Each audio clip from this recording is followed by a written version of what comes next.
And we're live. Welcome back to another episode of Professor and the Idiot. I'm Nick Wolfinger. And I am Dalton. Taxation is theft. Whitehead.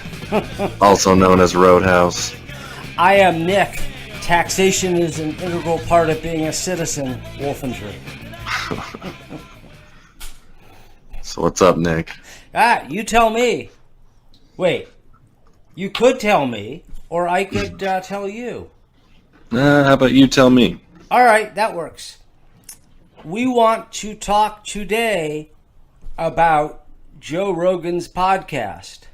So this is very Inception, a podcast about a podcast. And Joe Rogan's podcast is astonishingly popular, and especially among us people who do jiu-jitsu, it's everyone listens to it. That's what got me interested in it. In Rogan's pod or in jiu-jitsu? His podcast got me into jiu-jitsu. Oh, that's awesome. Yeah. Him and Eddie Bravo talking about it initially sparked my interest, and then that also got me into the UFC. So that, basically he was the catalyst, the right word for that? Yeah, totally. He was the catalyst for my grappling. And if you don't know, in addition to doing a hugely popular podcast, Joe Rogan is also one of the play-by-play guys for the Ultimate Fighting Championship. That's mixed martial arts. Yeah. But I suspect that most of our listeners will know that. Yeah. Black belt in jiu-jitsu under Jean-Jacques Machado and Eddie Bravo. He's been training since like 96, 97. Huh, I did not know. I thought that Eddie Bravo's black belt was under Machado. I didn't know. It is. Oh, but so is Rogan. Yeah, so he basically got like his gi black belt from Machado and then his no gi 10th planet black belt from Eddie. And he's also a black belt in Taekwondo too. Yeah. He was also the host of the TV show Fear Factor for a while. Yeah. So he's an accomplished, successful guy who's done a bunch of different things. Yeah, a very successful comedian as well. Yeah. So I first started hearing about Rogan's pod because everyone who did jiu-jitsu listened to it and talk about it. And it's been on for a long time, and there's thousands of episodes. And in doing so, I became a critic. Now, I think Rogan is a talented interviewer. I think he's a smart guy. I think he's great at making guests feel comfortable. He's warm. He's engaging. And when he has the right guests on, I think it's great. But one of the problems I have with him is his selection of guests. He has a huge platform and millions of listeners. So I have a problem that he is having just, I just think of them as assholes, but people who are deeply toxic and harmful to society, like Alex Jones. Who's Alex Jones? He's a conspiracy theorist who believes, among other things, that the Sandy Hook shooting was fake. Nah, he doesn't believe that anymore. But for years he did. He thought it was a so-called false flag operation. The government actually did it as an excuse to crack down on gun rights. And it didn't work very well, did it? One of the consequences of that are many of the parents who lost kids at Sandy Hook have been harassed by Alex Jones's fans, which is just evil. Yeah, I don't know if you can give all that blame or credit towards Alex Jones, because I think that conspiracy was going to come about or have crazy people interested in it with or without Alex Jones. Why? There have been many mass shootings in this country, and they haven't always produced these rumors that the government or the Jews or whomever was actually responsible. No, they do. You just gotta. You're not as tapped into the conspiracy world as much as me. Yeah, for Every major event, every single major event. There's all. I mean, Boston bombings, London bombings, Las Vegas shooting, Sandy Hook. The one in Florida. Every single shooting. there's a conspiracy theory. Yeah. So okay, so conspiracy for everything. I'm not saying that Alex Jones was the only one amplifying these rumors, but he was a huge part of it because he is an influential figure. That's evil. And so it's irresponsible for Rogan to give such a huge platform to someone who's so evil. Well, he also, the last time he was on Joe's podcast was just recently, and he let Alex explain why he had questions and also explain why he changed his mind and admitted he was wrong, basically. That's good. Do we give a guy like that room to change and grow and evolve? Do we give a guy like that room? He has to work hard to cultivate my trust at this point that he's a constructive member of the news media. And so it's, I think, great that Rogan had him on to recant, but that was long after the damage had already been done, and Rogan knew he was about the Sandy Hook conspiracy theory when he first had him on, but he had him on anyhow. Well, he talked about it after he had Alex on the first time. He said he didn't know the full extent because Rogan's not like listening to Alex every day. You know, No. Alex puts out a tremendous amount of content. I don't watch his show. I'll watch certain clips, like if Eddie Bravo's on or certain celebrities will be on. I'll watch clips, but I'm not like I would follow him on Twitter just to see what's up, but now that he's banned, I don't really see anything by Alex Jones. But I think when he initially had him on the first time, because he talked about it, he's like, yeah, I didn't know about the Sandy Hook thing, and that stuff really bothered Joe, and he was very critical of Alex. Good. About that. Good. Of course, Rogan, doing what he does, he has a research staff. Right? So he has people who are looking for guests, who are doing all sorts of research into what kinds of topics Rogan might like. So it's not, him not knowing the full story isn't particularly convincing because I knew it and I've never seen a moment of Alex Jones in my life. Yeah. So that's not fully convincing for Rogan to say, I didn't know. And, Alex Jones is the most notorious example, but there are other examples of him giving microphones to people who don't deserve them. I mean, not who just don't deserve them, but it's frankly irresponsible. Does he really have a research team? Of course. How could he do that? How could he come up with a new guest every week? How could he have questions? He can certainly have. I mean, maybe it's just one or two people, but he definitely has an assistant. How could you do such a huge enterprise and not have a production crew? Well, he's got like Jamie doing the engineering or whatever, like kind of running the audio and stuff like that. But I've never heard him talk about having people research stuff for him. No, I mean, who talks about it, right? Have you heard me talking about research people who've worked for me? I thank them in articles and books, but otherwise I don't talk about them. If I write a blog post, they don't get thanked. But I'm confident he has at least one person whose job it is to do research, to look into guests, to find people who might be interesting to Rogan. It's just how the world works. Yeah, for sure, could be. But I think a lot of it's just himself, though. I'm sure some of it's himself, but how often does he put out a new episode? Twice, 2-3 times a week. Yeah, he can't be finding all that content himself.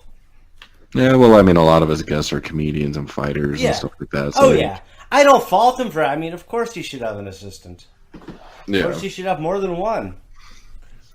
yeah. I'm not sure. I was just looking that up when you brought it up, and this Reddit post said, "How many people does the podcast employ?" Yeah.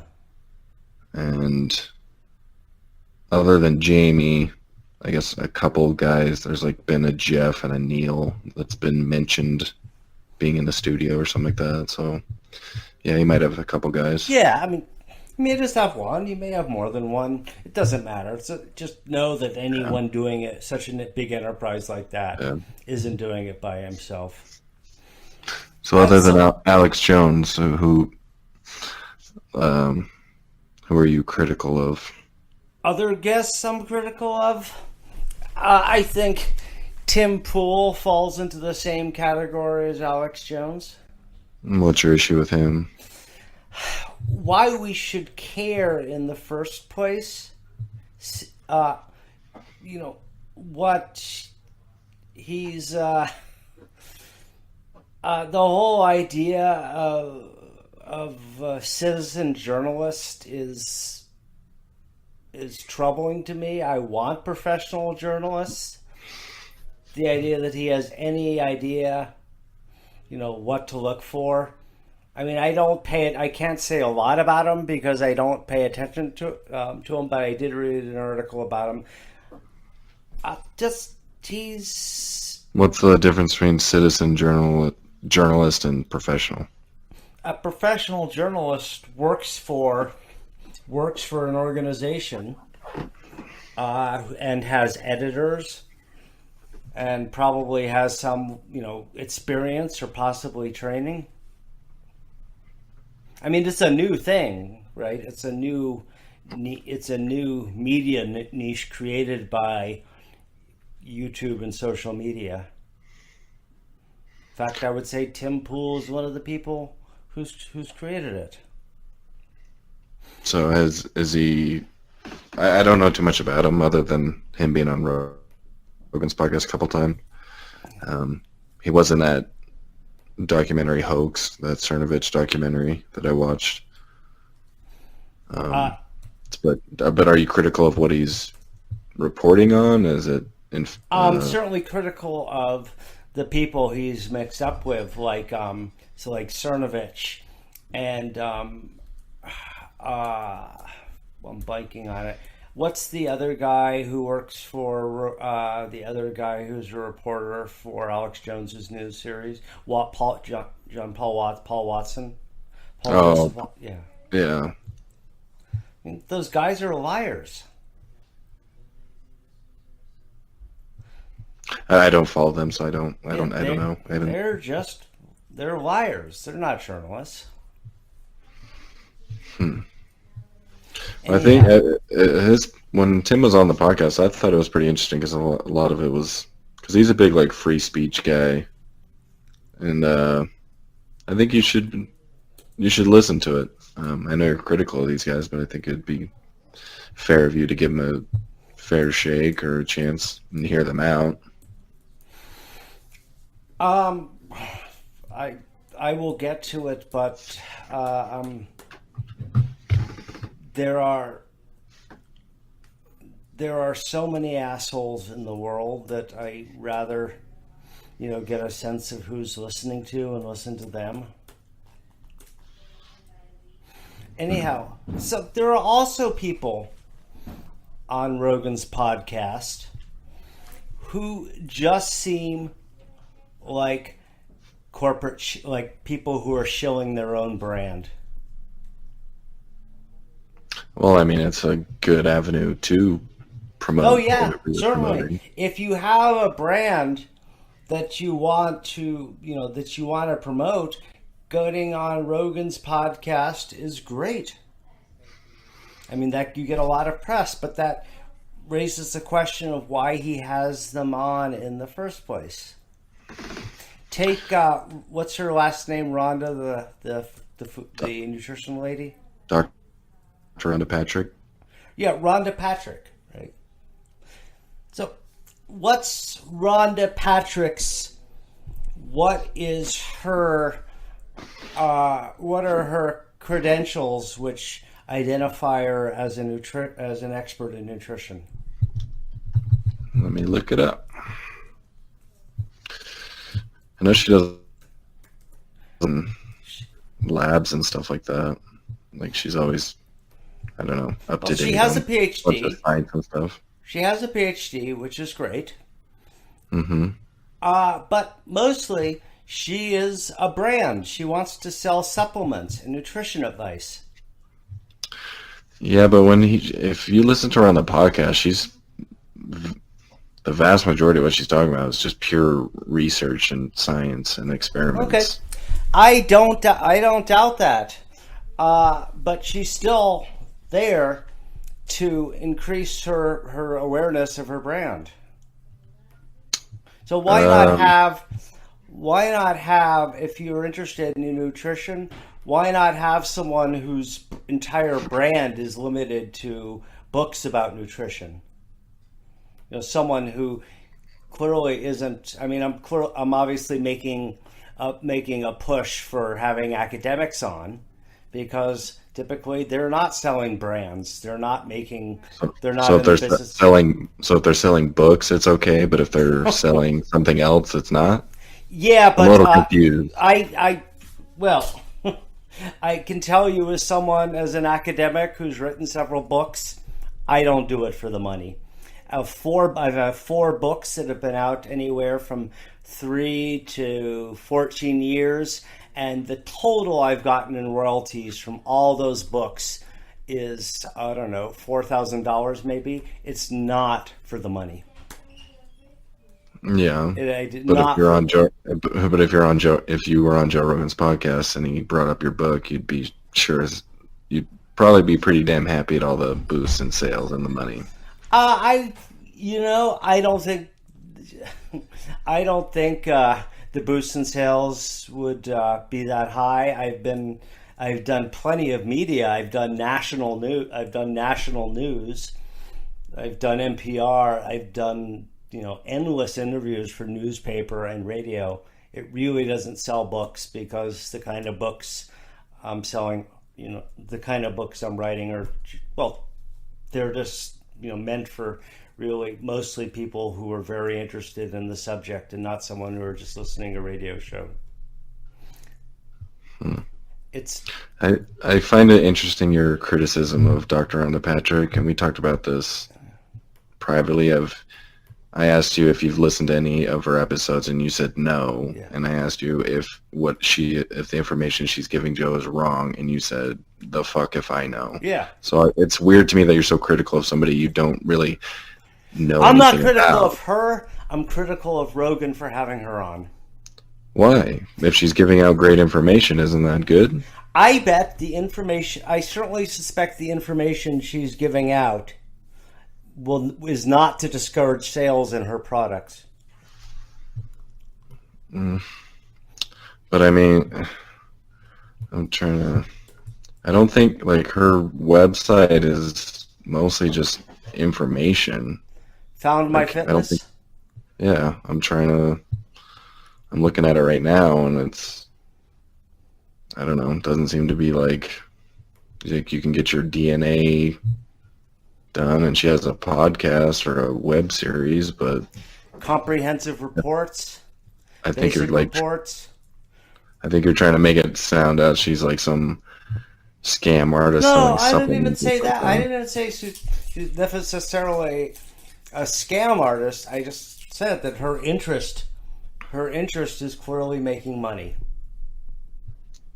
Can't her interest also include giving people good information? I mean, isn't that why she trained in what she is trained in? Is it because it's interesting to her? Maybe it's really good at it. But if I really want advice on nutrition, I'd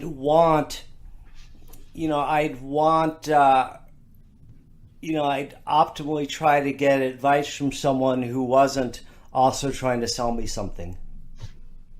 But what is she selling? Let's look. She sells reports. She sells She sells I believe she sells supplements. I don't know. I'm not seeing any supplements. I don't know. Just I see genetic reports.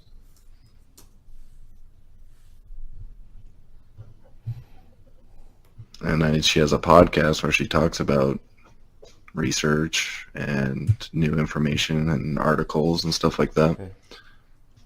I don't know. I've listened to all her episodes, and she's not on the podcast saying buy my shit.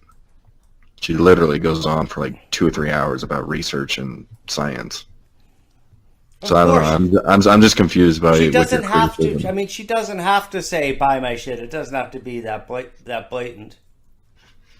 So, are you saying there's a conspiracy on her side? There's no conspiracy. I'm saying Rhonda Patrick gets out of school, gets her PhD, and what she decides to do is make money. What's wrong with that? Nothing is wrong with it. Nothing is wrong with being her. All I'm saying is I would not want to get nutritional advice from someone whose goal is to monetize her identity. But it's not like she's selling food. So it's like if she tells you to eat certain foods, how is she going to make money off that? I haven't spent enough time investigating Rhonda Patrick's corporate structure to know. I don't know. It's just like she's very qualified. She has a PhD in biomedical science. She did a graduate research at St. Jude Children's Research Hospital. Oh yeah, She's had a dissertation findings published in 2012. Postdoctoral fellow at Children's Hospital Research. So she's very qualified. She is. So what's wrong with that person giving information on a podcast? Because the people I would trust, I'll say it again, the people I would trust are the people who are not, whose expertise is somehow not also mixed up with selling products. And by selling products, excluding books, which don't make any money. But sometimes they do. The books? So, yeah. If somebody produced a diet book or a book on their... Are you talking about like pure academic literature? I'm talking about books of research books. I'm not talking about popular books. I'm not talking about textbooks. I'm not talking about diet books. Okay. So in your mind, the only people that should be on the podcast are just pure academics. No, I didn't say that either. But I certainly didn't say that. But in terms of getting nutritional advice, I would not want to take the advice of someone who is fully invested in certain products and selling services. That's all. Of course, Joe should have all sorts of people on. He should have academics, journalists, athletes, movie stars, comedians, all sorts of people. But there seems to me to be a conflict of interest in taking nutritional advice from Rhonda Patrick. Even if every bit of information she gives is correct. How would I know if that's true? I'm just asking a hypothetical question. Yeah. Here's the problem, Dalton. I could never figure that out. That's the problem. I could never know. I'm not a specialist in that. Yeah. I don't know if her advice is good or not, and I have no way of finding out. No, you don't either. Well, you can say the same thing about the person you would like to be on the podcast instead of her. Hold on. Let's talk about her. How would you find out if she's telling the truth? Maybe she has links to where she's getting all her information. Okay, that would be a start, but if they're academic studies, I can't understand them. Okay, so you just have to trust them. Or not. Again, trust them or not. I would rather trust someone who is not also selling a product. But they could be just as wrong. No, the person... Just because they're not selling a product doesn't mean that they're right. But there would not be a conflict of interest. I don't know. I feel like you're reaching on this. How am I reaching? So, have you heard... Let me give you an analogy. You do jujitsu. Have you had surgery yet? Nope.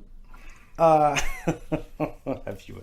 So, if you have an orthopedic problem, the best person to get an appraisal on it is not a surgeon, because to a surgeon, surgery is always the solution. Another way of putting that is the old adage: if the only tool you have is a hammer, everything looks like a nail. Yeah. That there's a conflict of interest there. But she's not selling anything that's related to food. Sure she is. She talks She is. about saunas and how they affect heat shock proteins and broccoli I'm sprouts. sure she's lift talking your about all body. sorts of shit. Yeah, so what's I don't see the problem. But when she's also selling services related to food. So So, do you think possibly her advice would be to consume the product she's selling? she's the only thing on her website that you could possibly pay money for is a genetic report. Okay. Wouldn't that be a good thing to do? A genetic report? Yeah, find out genes and how maybe certain foods or I don't know whatever can affect you. Sure. You could get that same Okay. thing other places. It's not just exclusive. Yeah. Oh, yeah. That's exclusively true. to her. That's true as well. But she is there is somewhere I have not unwound the money trail, but there is definitely a money trail. If she's recommending supplements, do you think possibly she's sponsoring those products and they're paying her to endorse them? That's usually how it works, right? I don't know. I didn't take you as the conspiracy guy. That's not a Follow the conspiracy money. theory. That's how the world works. I don't know. I just think it's like you haven't even listened to the episode. Yeah, of course. Why would I listen to it? Well, if you're going to criticize somebody, Why do I need like, to criticize it to listen to her? Do I need to well, listen? you know to what she's talking about, so I you don't. can know. I don't care what she's talking about. I don't Then care why about, be critical? because, If you don't care, why then be critical? Because I know from what I've shared already that I would not want to take nutritional advice from her because she has a conflict of interest.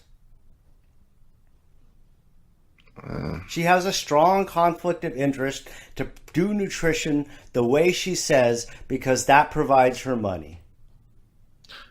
But until you can show me that provides her money, I can't take that seriously. I don't know exactly how it could provide your money, but you don't. Well, you're saying it Yeah. provides her money. Well, show me how, but you can't.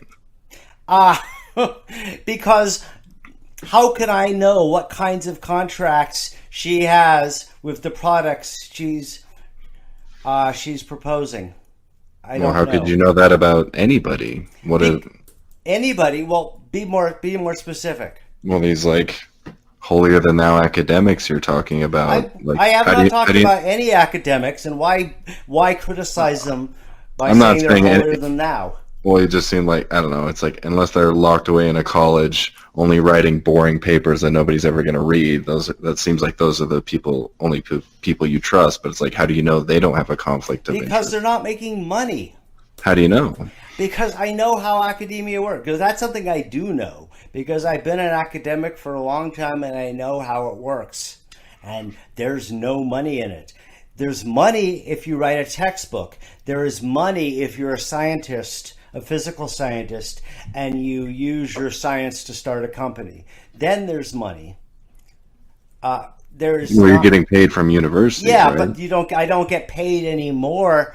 I don't get paid anymore for promoting a particular product or lifestyle or brand or diet. Well, wouldn't anybody talking about diet be promoting a healthy diet? Anyone talking about diet, or their version of a healthy diet, certainly. But would they be necessarily getting money from it? So I am on a page at fastlifehacks.com where there is a list of Dr. Rhonda Patrick's daily supplements and a bunch of supplements and brands. The brands link automatically to Amazon. If you do that, if your page links automatically to Amazon, you get a cut of every click you get through Amazon. So, for So example, this is like her company, or this is supplements she takes? so fastlifehacks.com, Dr. Rhonda Patrick supplements list, multivitamins, pure encapsulations, O.N.E, 1 capsule a daily. I click on that link, and it takes me straight to the Amazon page. So obviously she's getting money from that, because she wouldn't otherwise say to Fast Life Hacks, you can use my name to make money.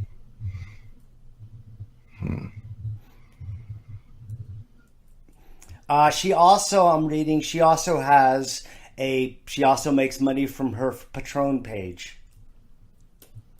Patreon? Yeah, Patreon. Yeah, that's like a. Do you know what that is? Yeah. Okay. Yeah, so Patreon is a way where anyone who does any kind of creative work can just sign up. Can sign up to pay one time or pay monthly to the people and get exclusive content. That actually doesn't. That seems a little. That doesn't feel like a conflict of interest, a Patreon page, just because anyone can have one. Anyone can be selling content. Yeah, I'm as a comedian. Shout out to Dean Del Rey. I donate to his Patreon every month. Okay. So she, however, has a bunch of supplements that link with links straight to Amazon. So she's saying, yes, you should be taking this multivitamin, these vitamins, this fish oil, all of this stuff, a bunch of supplements, and direct links to Amazon for her to get paid. That didn't even take too many clicks to figure out. She's also taking a bunch of nootropics. She takes lion's mane mushrooms. Yeah, I've heard a lot about that one. Okay.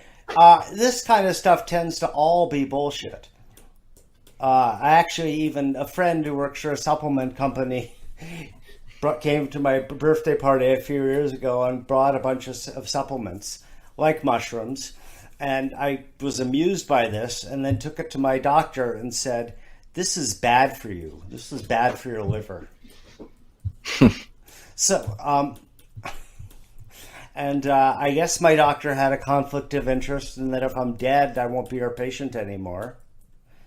But there's a huge list of products she recommends. I've read just enough to know about vitamins to know if your diet is at all balanced. You don't need them, and they may indeed be bad for you. So it's clear Rhonda Patrick is selling her wisdom and pushing supplements and getting money for it. So that's good on Rhonda Patrick. If she can make money this way, good on her.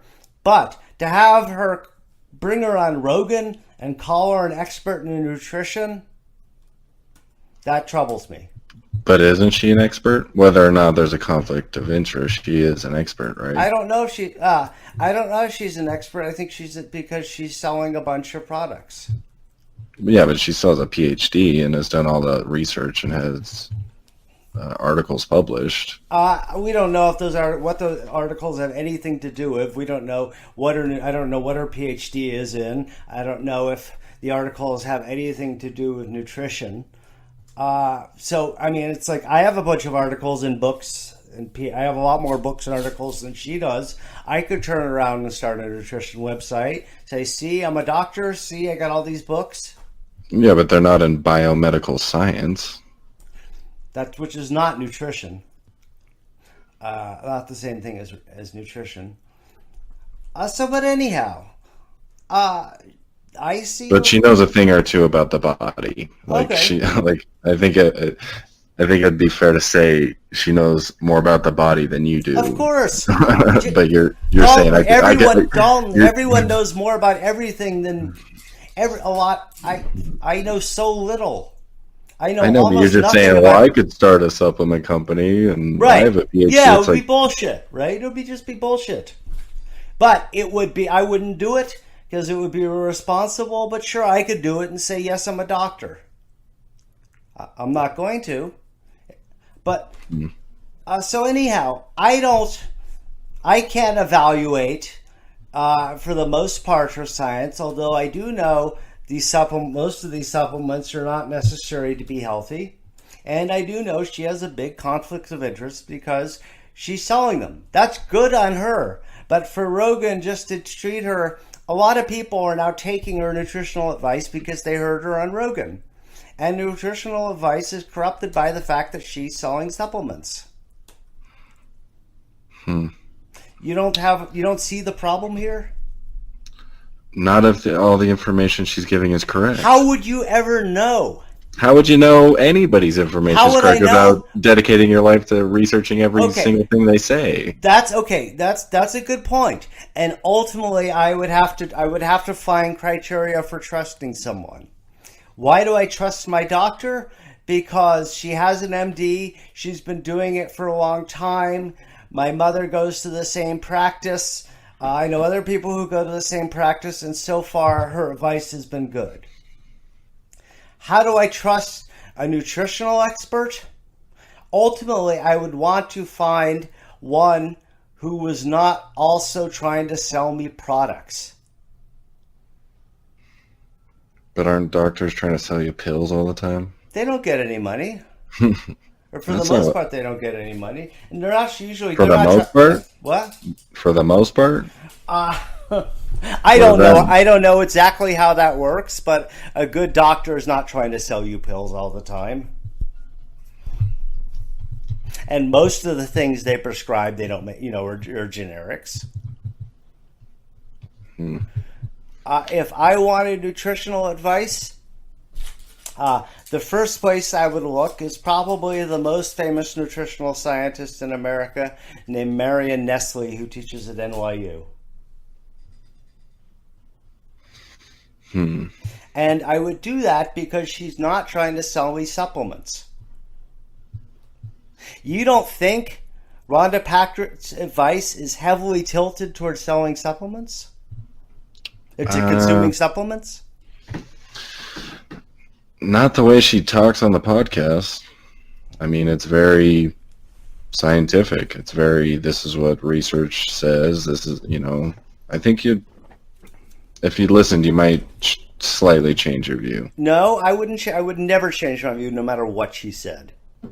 And it's just because of what she's doing she's doing for a living. And I don't want to listen because I don't care about nutrition. I mean, I don't care about it as an intellectual domain. My nutrition is fine. My health is fine. So just by virtue of her position, no matter what she said on the podcast about nutrition, why does Rogan have her? Why doesn't Rogan have Marion Nestle? Maybe he doesn't even know about her. That raises a good question, right? Yeah. That why doesn't she? Why don't I know about her? Because she's not busy trying to sell product, and because she doesn't go on Rogan's podcast, which is the only way you know about Rhonda Patrick. Yeah. I don't know. I just don't. When it comes to this person in particular, is it because you like her based on her interviews? Well, yeah, I think if you listen to her, you'd maybe go, this lady seems very sincere and factual and talks about the science of what she's talking about. She's not saying, hey, go buy these pills. No, of course not. That would be too blatant, right? Part of her brand is establishing her scientific bona fides, establishing her credentials and her qualifications. So she can't just go on Rogan's podcast and start mentioning the items she consumes. She has to establish herself as an authority, and that's what she's doing on Rogan's podcast. It's part of her business. Part of her business is that she's seen as an authority. So do you think she's like a scam artist? I don't know. I don't know enough about her to tell. I don't know. I can't really I'm not in a position to know. I don't know the science of nutrition.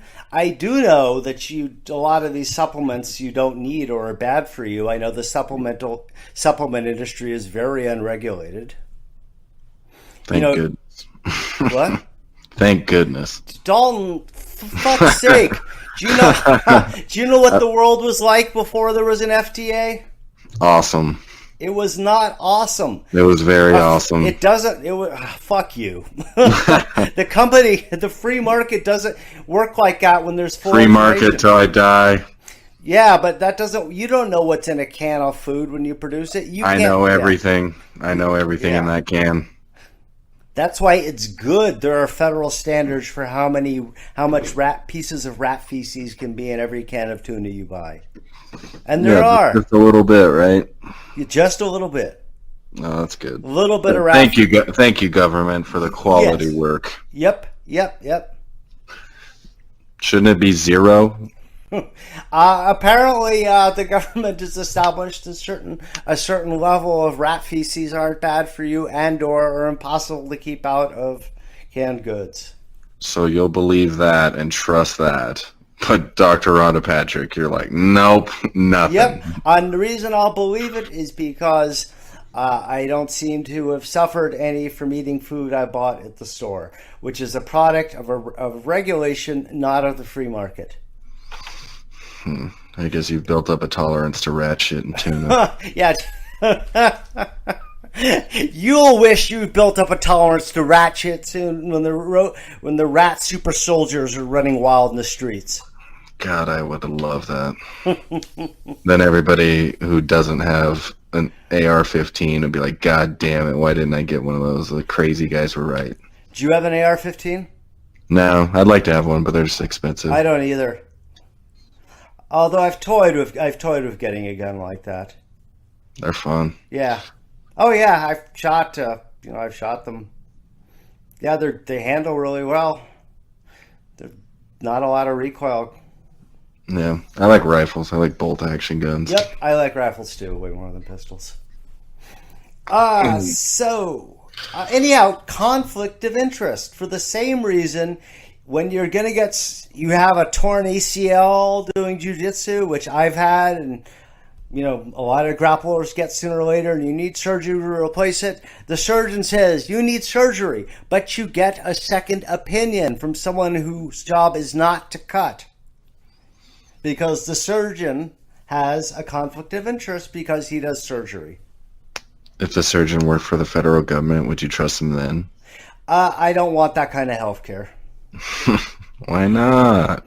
Because I think there are better ways to attain universal health care than a fully socialized medicine like in the UK.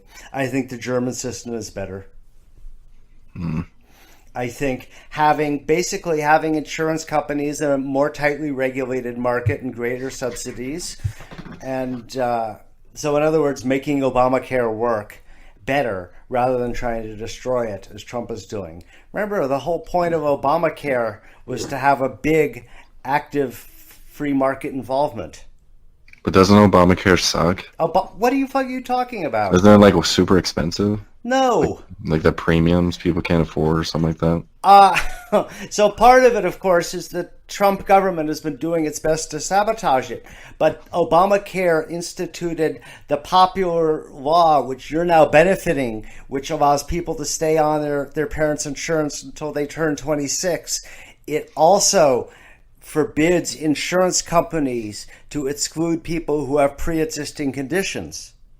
That sucks. We need to let the weak die off.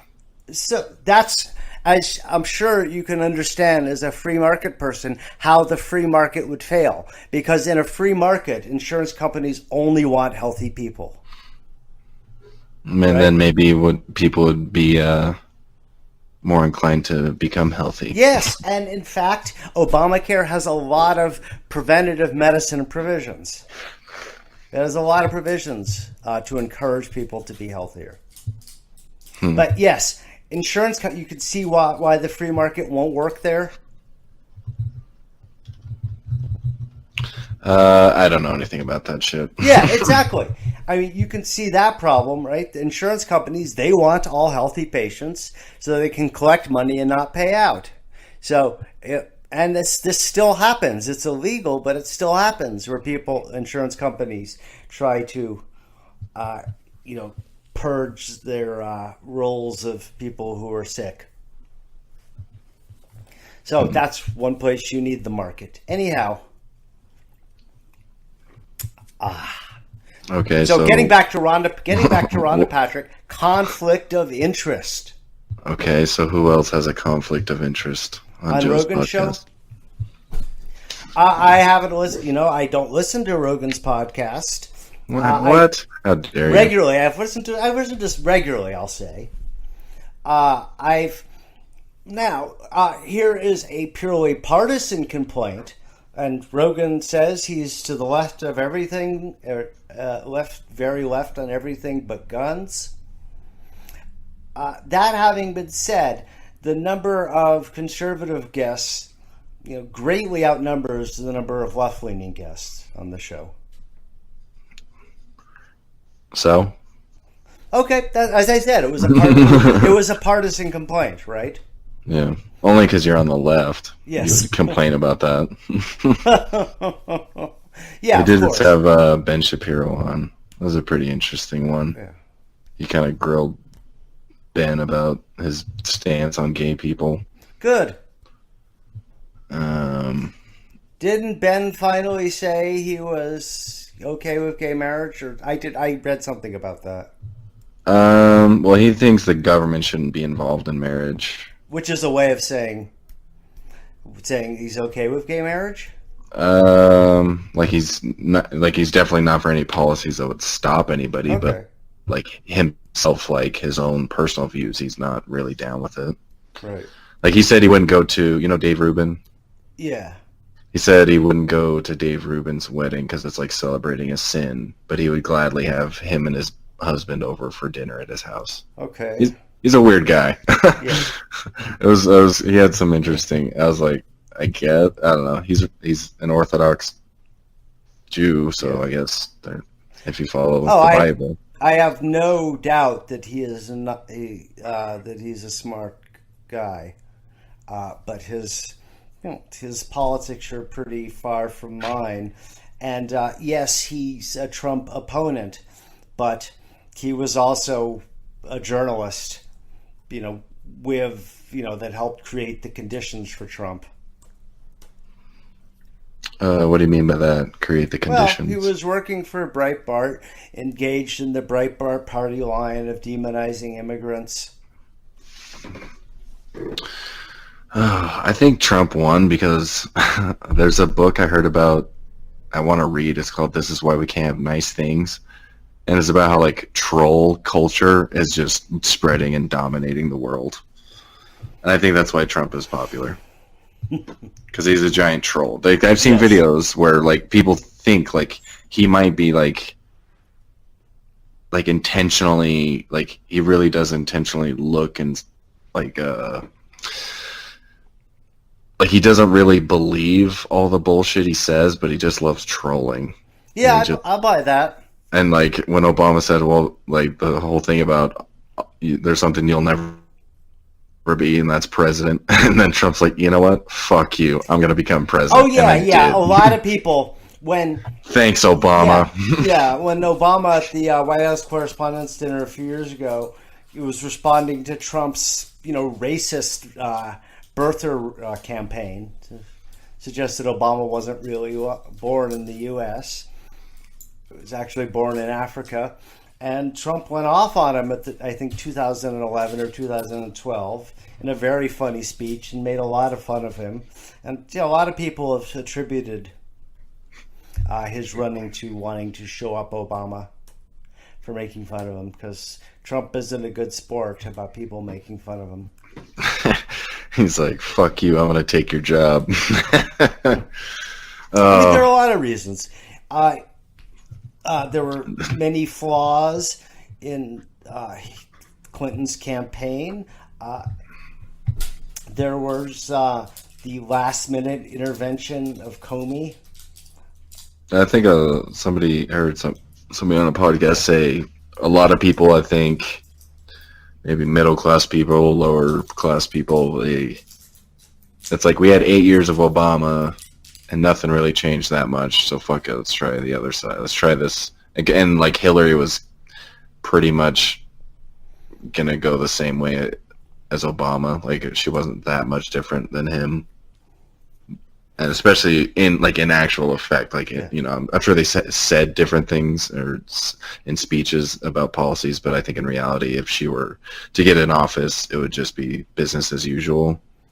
So I think a lot of people are like, "Fuck it, let's go with the wild card. Let's see what this guy can do." I mean, certainly, the same people who voted for Romney also voted for Trump, but there were some people who voted for Obama and then voted for Trump, who were decisive in the Rust Belt states, which allowed Trump to win the election. And Hillary thought she had those states locked up and didn't campaign there. There was also the Russian intervention, which was all on behalf of Trump. You know what I love? I have a guilty pleasure for a source of entertainment of stuff Trump does. Yeah. That tweet he put out of Joe Biden kissing himself. God damn, that made me laugh. I was like, I can't believe the balls that Trump has. He might have the biggest balls of anybody of all time. The shit that he says and posts is unbelievable. And it just makes me laugh. Hold on. But Trump is unaccountable. He's president. He's wealthy. What can happen to him? As he said, I could shoot someone on Fifth Avenue and the people would still love me. I know. Imagine another president saying something like that. Yeah. There's something just so entertaining about it. And I think he's a piece of shit. I don't want people to get the wrong idea. I think he definitely shouldn't be the president, but goddamn, I'm if it's gonna happen, I'm gonna laugh while it's happening. And did you see his speech about he's talking to some general? And he's like, I wanted to reach out and kiss him. I felt like Joe Biden. Shit like that makes me laugh so hard. Oh, I love it. It's bad. I shouldn't love it, but I love it. I have a guilty pleasure for it. I understand. My parents said one of the things they loved about Kennedy as president was that he was really funny. Yeah.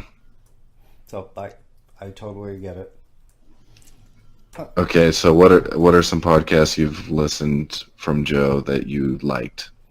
I liked the one with you told me about with Lawrence Lessig. Yeah.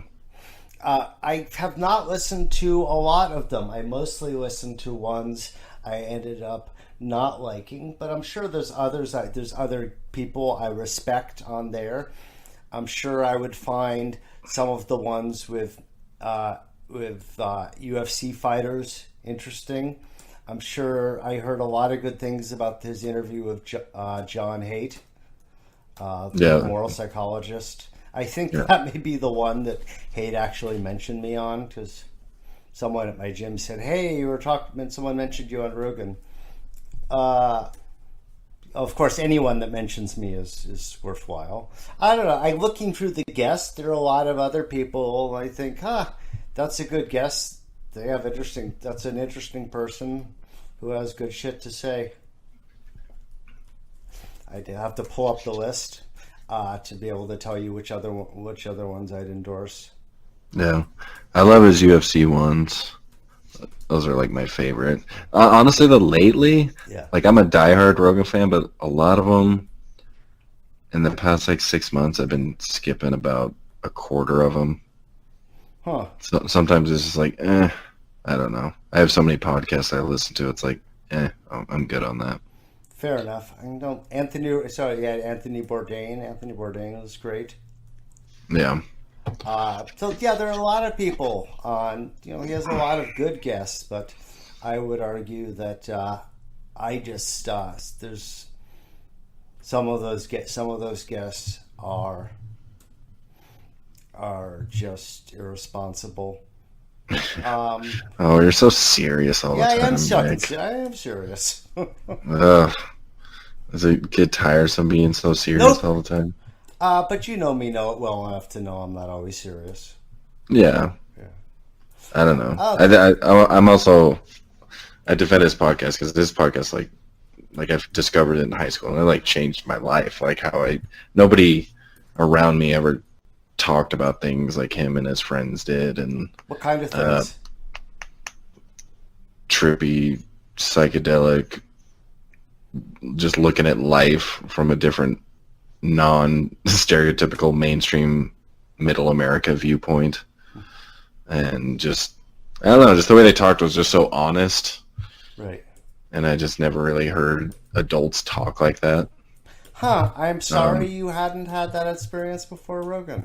And they're also really like crude, you know, it was like the boys talking. It was just like entertaining. But also just got me into jiu-jitsu, got me into MMA. That's good. Got me, you know, he obviously has diet and exercise people on a lot, so whether or not some people are correct or not, but I think his overall message is get healthy, eat good That's food, true. exercise. I think he's helped change thousands and thousands of people's lives towards that direction of taking care of yourself and working hard. You know, he has lots of like motivating people on Navy SEALs and fighters and stuff like that. Talk about getting your shit together and getting after it. I think there's a lot of good to that. I think overall there's a lot of his podcast does a lot of good for a lot of people. As the show, I'm just looking at the guest list now. And you know, I can't fault him for having, you know, any guests from entertainment or the fighting world. And certainly sat out some other good, you know, other good guests. I saw Steven Pinker, I think is a really bright guy. You know, various Hollywood people. There's some people on. I mean, that I just can't stand, like Jordan Peterson. I know they're really popular. Why can't you stand him? Well, I mean, sure, he has some good advice for young men, but I think to a great extent, he's a bullshit artist. You know, he writes these really complicated theories that are they're just intentionally complicated, and that's something I'll never respect. People who try to make things more complicated. I hate the fact that he's always saying academia, everyone is a cultural Marxist. It's just a bunch of bullshit. The vast majority of academics are not those crazy leftist extremists he's talking about, but he's just willing to always write us off collectively.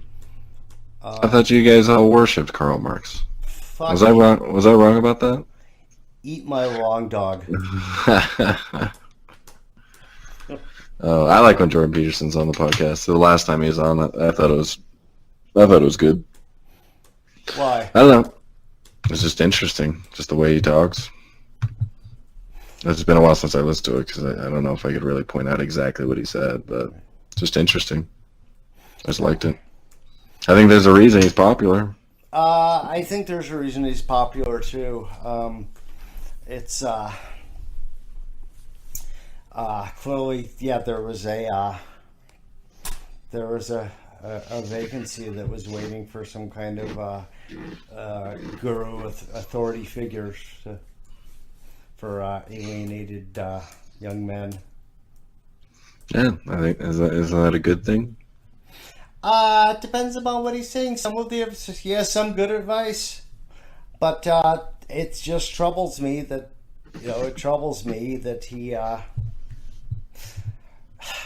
he's intentionally confusing. Maybe he's trying to get people to think. No, it's just bullshit. No one should ever be intentionally confusing. Everyone should try to be as clear as possible. You're just not on his level, bro. Yeah, exactly. I'm just too clear a writer for I'm just too clear a writer. I did hear this question on a podcast. I've been meaning to ask you. What is something I guess in your case, what is something the Republican Party does better than the Democratic Party? The question on the podcast I heard was, what's something the opposite political party you identify with does better than the one you do? Do you mean a policy I like more, or a way of doing politics, or Both. okay? They've certainly, I think, been better at clear messaging and having a clear, simple, straightforward message that people can understand. A view that I like more. I think in recent years they have been better. There've been more. A lot of the threats, more of the threats to free speech have come from the left. That's something I'm sure Jordan Peterson would agree with me about. Oh yeah.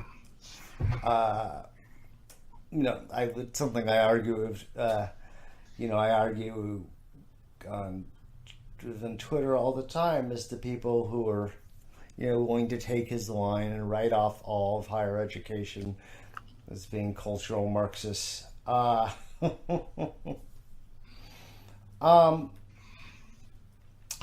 He's also, it troubles me that Rogan is so all in on evolutionary biology. What's bad about that? I think we have something to learn from it. I think it offers some valuable findings into human behavior. The problem is to go all in on it. There are plenty of things that have a biological basis. There are also plenty of components of behavior that have a social basis that are not biological. And if evolutionary biology is your only tool for understanding human behavior, that's not accurate. That's not how the world works. And so, would you go on Joe Rogan's podcast? That's a good question, and something I've asked myself in the last couple of weeks. Fuck yeah, you would. Probably I would. Fuck yeah, you would. Just so you could hold that Elon Musk's flamethrower in front of the American flag. Yeah. Yeah. Probably I would. So anyhow, it's evolutionary biology is not the only does not tell you everything you need to know about human behavior. I do find those type of guests pretty interesting. Oh yeah, it's interesting. A lot of it's really interesting, and some of it's true. But some of these people, again, are reductionists. They say, there's nothing social. Everything is in our genes. Well, that doesn't sound. Yeah. He did. I think maybe on the Ben Shapiro podcast, one of his real recent podcasts, he talked about like some people criticize him for not really attacking or really questioning his guests a lot. And he's like, the whole point of my podcast and what I want is a conversation. It's not a traditional interview. It's just a conversation. Okay. And he's like, I just want to hear what you have to say. I mean, he's like, I'll certainly ask questions, but like, I want to know exactly what you're thinking, and I don't want it to turn into I'm coming after you, and then you have to try and counter what I'm saying. He's like, that's not my style. That may not be his style, but think about what the effect is when he has a white nationalist like Gavin McInnes on. A white nationalist? Or whatever the fuck Gavin McInnes believes in. You know who I'm talking about, right? Yeah, but I think he likes to just, like he talked about that with Milo, and he's like, yeah, people have asked me, like, why would you have that guy on? He's like, because I want to see how he thinks, and then we get to see, and then people decide for themselves. He's like, I'm not here to make enemies with people, you know? So just imagine you're someone and all you ever do is come to Rogan's podcast to hear Milo Yiannopoulos and Gavin McInnes, you may well come to think those people are right because, of course, they're charismatic and persuasive ambassadors for their fucked up racism. Right? Milo's married to a black dude. Yeah, I know. Okay. Yeah. And I think Gavin is married to a Native American. Okay, good on them. I think you know what I mean, right? Yeah, I guess. I don't know. Okay. I think I like the philosophy of just like, let's just talk. Like, Let's just talk, but if you have only assholes on and they talk, the effect is that you're promoting assholes. But he doesn't have only assholes on. Right. Is he going to have someone on who then... is he going to have people on who refute Milo, who refute Gavin McInnes? All right, so they're not racist. I'm sorry. They're radical nativists. Yeah, hardcore conservatives. I don't know. I think he said he's been critical of things Milo's done, or people have talked shit on him on the podcast too. You don't agree with me that just giving a platform to someone is an endorsement? No, not at all. Why? I mean, we've seen like Diane Sora, Barbara Walters interview Fidel Castro. Is that endorsing him? They're giving him a platform on especially at the time, biggest channel on TV, millions and millions of people watching. Were they asking critical questions? Yeah. What? Yeah. Okay. Is Rogan asking critical questions of the assholes he has on? A lot of the time, yeah. Okay. Is there some balance in the people he has on, in addition to having the nativists, the radical nativists on? Is he also having some people who are arguing the opposite? Yeah, I mean, he has left-wing people on. That's not quite what I said. Well, he has people on who I don't know if he has people on specifically to talk about past guests. Sometimes maybe, but I don't think he has on another guest to like specifically talk about their disagreements with a past guest. He might have on somebody who probably doesn't disagree with probably doesn't agree with the past guest, but maybe that's not the whole point of the podcast is that, So I don't know. I just don't think to me it's like just let people decide for themselves. We have the internet. If they want to research the people, then that's their responsibility. But that's not how the world works, right? If you think Rogan is a brand that you trust, anyone who is on Rogan, no, you're more inclined to find persuasive. Well, no, it's not that. Like, I don't believe like everybody on his show or whatever. But it's just like I'm willing to listen. I'm willing to listen to anybody. I don't just write people off without listening to them. Then how do you decide who to listen to if you're not willing to make some decisions ahead of time? Well, I like libertarian type stuff, so I'll choose to listen to libertarians without knowing everything about them. Like, I don't know. I give everybody a fair chance. Like, all right, let's hear what you got to say. And then I'll make my judgment after that. But there's more people in the world than you can, and more shows, more pods, more news videos, more books than you could ever listen to. So you're going to have to make some categorical judgments ahead of time. Yeah, well, I like the style of Joe's show, so that's where I get it's not the only podcast I listen to, but it's where I go for a lot of stuff. I mean, I go for lefty type political worldview. I talk to you, and when you retweet or comment to people on Twitter, I follow threads and I look at that and all that stuff. And I'm not saying. This is not strictly a partisan objection to Rogan. I have that objection, but this sort of almost transcends partisanship. You know, if he has conservative guests on who represent, and he represents, who represent that position well, good on him. But these are guests who are, to use the language of the time, outside of the Overton window. But how do you know without listening to what they have to say? Because I know who they are. Because I have to have some idea who people are. Because otherwise, I don't know whether to listen to them or not. That's one reason I've never heard a single word of Alex Jones. I already know. I'm not going to waste my fucking time. Well, Alex Jones is a little different. So how is he a little different? He's just